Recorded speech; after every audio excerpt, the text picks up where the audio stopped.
Chegou a hora do julgamento do Davi e muitas surpresas estão prestes a acontecer, inclusive a presença de uma pessoa um tanto quanto inusitada. Mas será mesmo que o mágico vai conseguir provar a sua inocência? Bom, isso é o que você vai ver nesse vídeo, não é mesmo?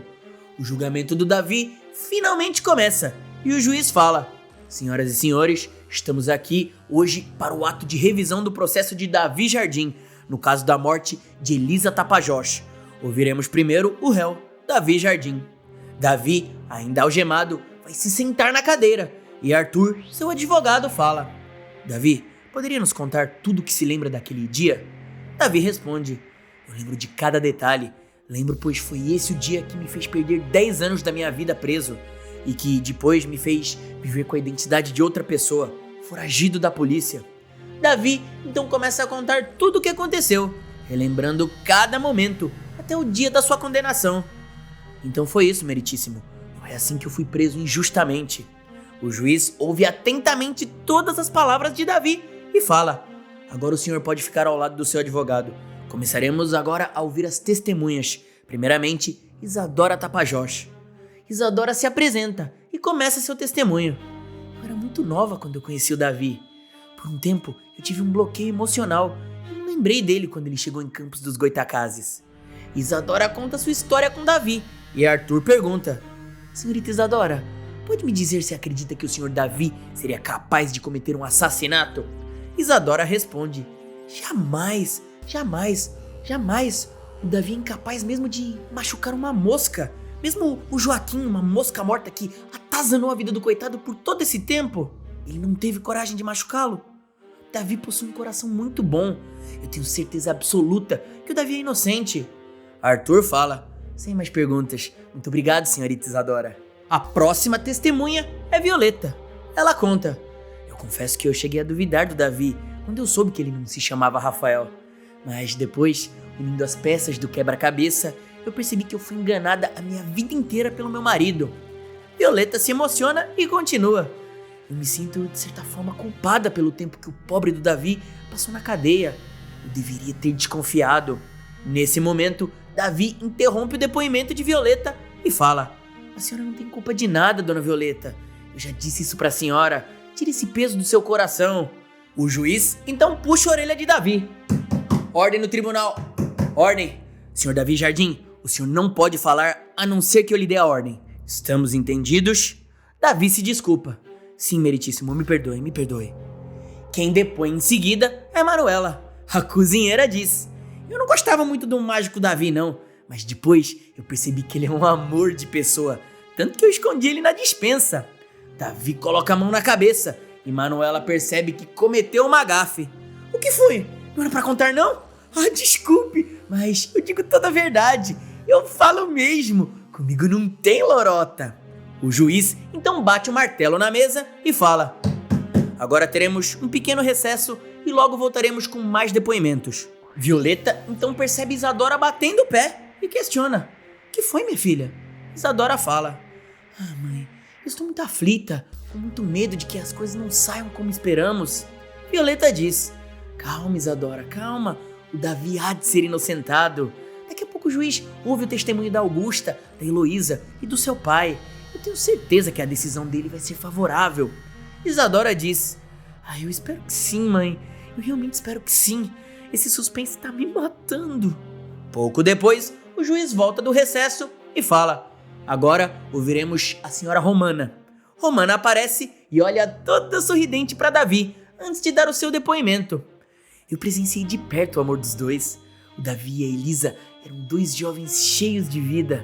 As duas vidas foram tiradas por causa de um juiz tirano. E quando eu falo duas, eu me refiro à vida do Davi também, já que ele teve que passar anos preso por um crime cometido pelo ex-juiz Matias.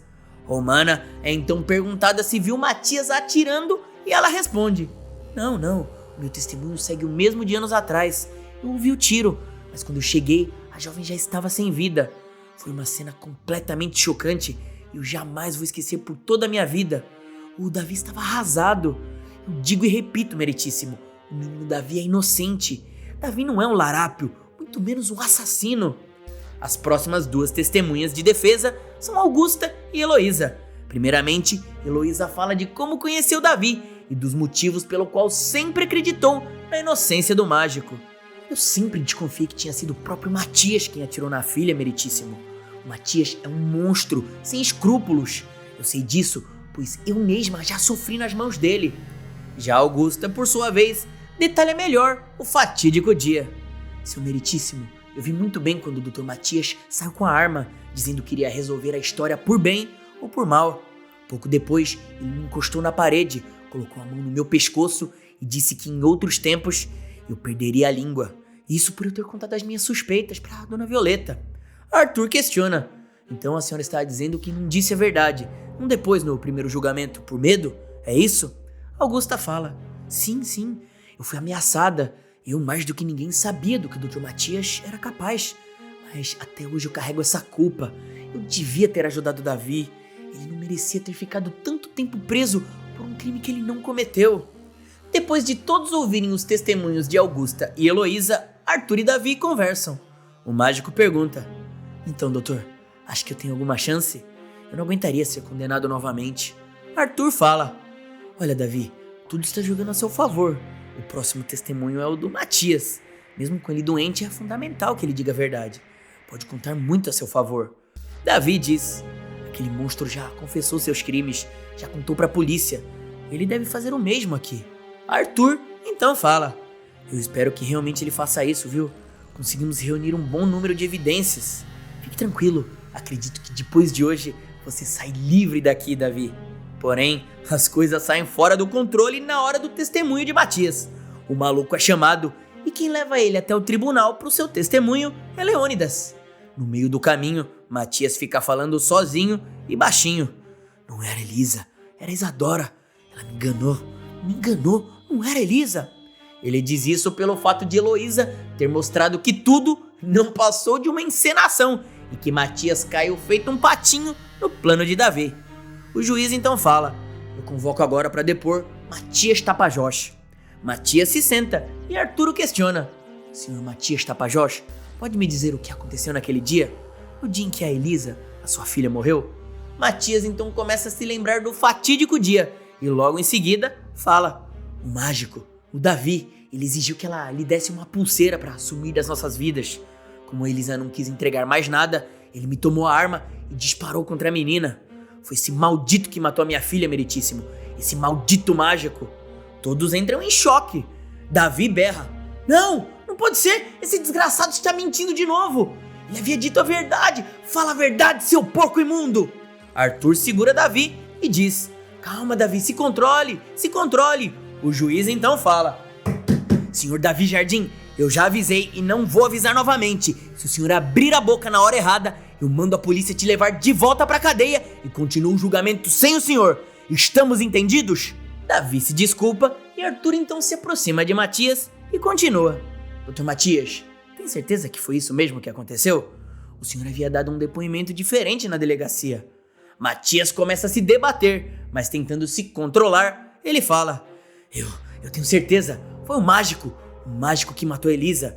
Eles me enganaram, não era Elisa, era Isadora. Foi o mágico. Heloísa, sentada em meio aos que estão assistindo o julgamento, berra: fala a verdade, seu monstro, não tem vergonha de mentir de novo? Seu crápula! Matias então grita: cala a boca, marafona! O juiz, muito nervoso, bate na mesa e berra: ordem nesse tribunal! O juiz então olha para Matias, um pouco mais calmo, e pergunta: então, Dr. Matias, diga para mim, qual o motivo de dois testemunhos completamente diferentes? Qual é a verdade, afinal?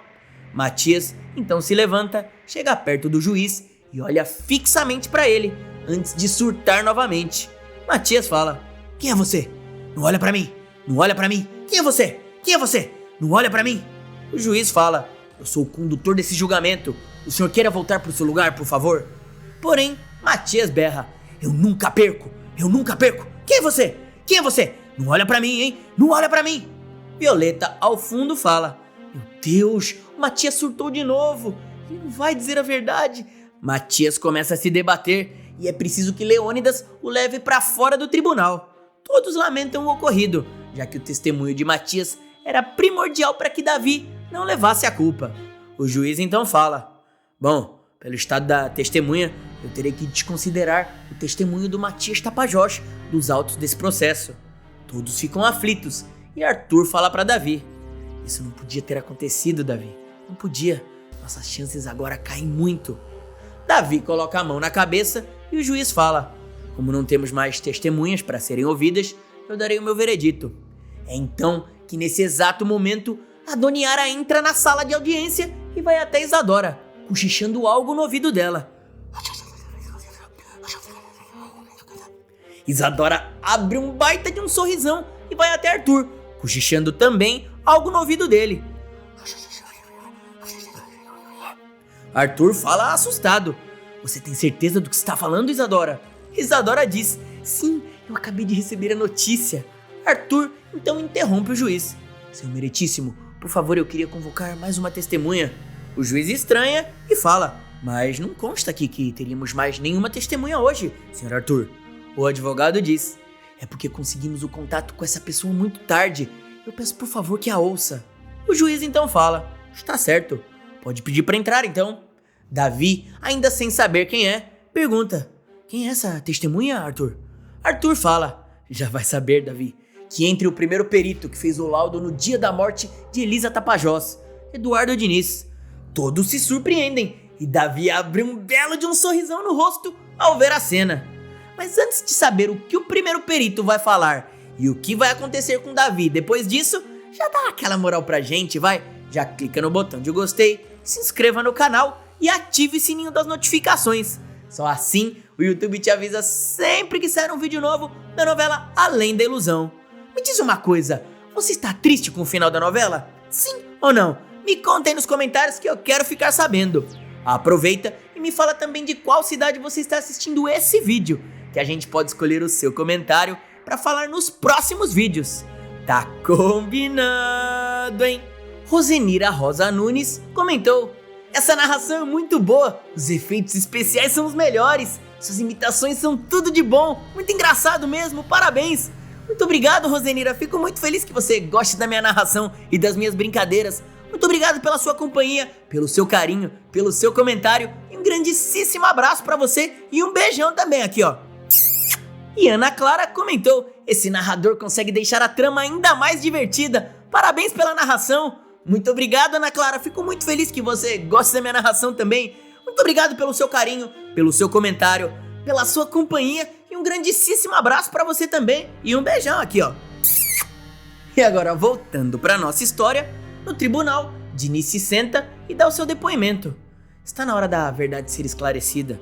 Por muito tempo eu fugi por medo de uma retaliação, por medo de que algo acontecesse com a minha família. Mas eu estou aqui pra dizer a verdade agora. Davi é inocente nesse caso, eu tenho provas, eu fui ameaçado e precisei fugir. Mas eu guardo até hoje as provas que provam a inocência de Davi Jardim. Uma delas é justamente a arma do crime, a qual só consta as digitais de Matias Tapajós. Com o depoimento do perito, o juiz dá seu veredito favorável para Davi, inocentando o mágico do assassinato de Elisa. Todos comemoram alegremente e pouco depois, Davi questiona o seu advogado sobre os crimes que ele cometeu enquanto se passou por Rafael, se ele vai ter que pagar por eles. Arthur avisa, eu invoquei o artigo 20 do Código Penal. Ele fala sobre o estado de necessidade e prevê a exclusão da culpa em determinadas situações. Isso se aplicou ao seu caso, que foi vítima de uma tramóia judicial e precisou cometer esse crime para se defender. Isadora então abraça Davi e fala, viu só? Nenhuma acusação mais pesa sobre você, meu amor. Nada mais pode atrapalhar a nossa felicidade. Já Matias, esse é condenado e descobre que em poucos dias irá parar em um manicômio judiciário. Ele até aceita ir a princípio, mas depois de ouvir uma conversa atrás da porta, decide tomar outro rumo. Leônidas desiste de se formar em medicina para ficar ao lado do amigo. Leônidas fala, o doutor vai precisar de um amigo para visitá-lo. Você nunca foi no manicômio judiciário, é 1000 vezes pior que um sanatório. Heloísa, incrédula que Leônidas está abrindo mão de sua carreira por Matias, berra. Eu não acredito que você está jogando fora seu futuro. A minha irmã impedida de viver um grande amor porque é viúva de marido vivo. A presença do Matias nas nossas vidas é um estorvo para todo mundo. Quem é que esse homem faz feliz aqui? Ninguém. Era melhor que ele não existisse. Ao ouvir isso, Matias sente uma tristeza profunda. Ele pega sua roupa de juiz, a coloca, se olha no espelho e logo em seguida ele escreve uma carta. Dentro do peito carrega um silêncio que destrói. Como obrigar a cabeça a esquecer uma dor que o coração lembra a todo instante? A minha sorte é que eu falo com Deus e Ele fala comigo. E nesse momento Ele está me dizendo: confia em mim, porque eu sou maior que o teu sofrimento. Nada que faça vai fazê-los te perdoar, mas vem a mim que eu te perdoo. Em verdade eu lhe digo, o manicômio não é pra você, Matias. Teu lugar é ao lado da Elisa. Enquanto a voz de Matias narra a carta, ele aparece se jogando em um lago. Na sequência, Violeta é avisada de que o barco foi encontrado vazio, apenas com a roupa de juiz de Matias dentro. Todos, apesar de tudo que Matias fez, ficam devastados com o fim que ele levou. Isadora fala: papai preferiu a morte a ir pro manicômio. É muito triste. Eu espero que ele esteja em paz. Porém, apesar de todos acreditarem que Matias realmente morreu, o público vê que o fim dele não foi esse não. Numa última cena, Matias aparece de andarilho pela cidade, empurrando um carrinho cheio de quinquilharias, como os moradores de rua. Ele então olha pro ar e fala como se alguém estivesse o observando. Quem é você? Não me olha! Não olha pra mim! Eu nunca perco! Eu nunca perco! Um homem passa com a filha e desvia assustado. Matias segue seu caminho até uma lixeira. Ele começa a vasculhá-la atrás de comida, encontra o resto de um sanduíche e come ali mesmo. O fim do ex-juiz é no túmulo de Elisa. Enquanto canta, Matias começará a dançar valsa, como se estivesse com a filha morta nos braços. When Irish eyes are smiling, all the world seems bright and gay. But when Irish eyes are smiling, sure they steal your heart away. Não se esqueça de se inscrever no canal para ficar ciente de todos os vídeos que eu trago só aqui para você, sempre com muito humor e leveza, como esse aqui, ó, que está aparecendo agora na sua tela. Ele está cheio de novidades e tem mais uma notícia incrível da novela Além da Ilusão. Um grande abraço e até amanhã!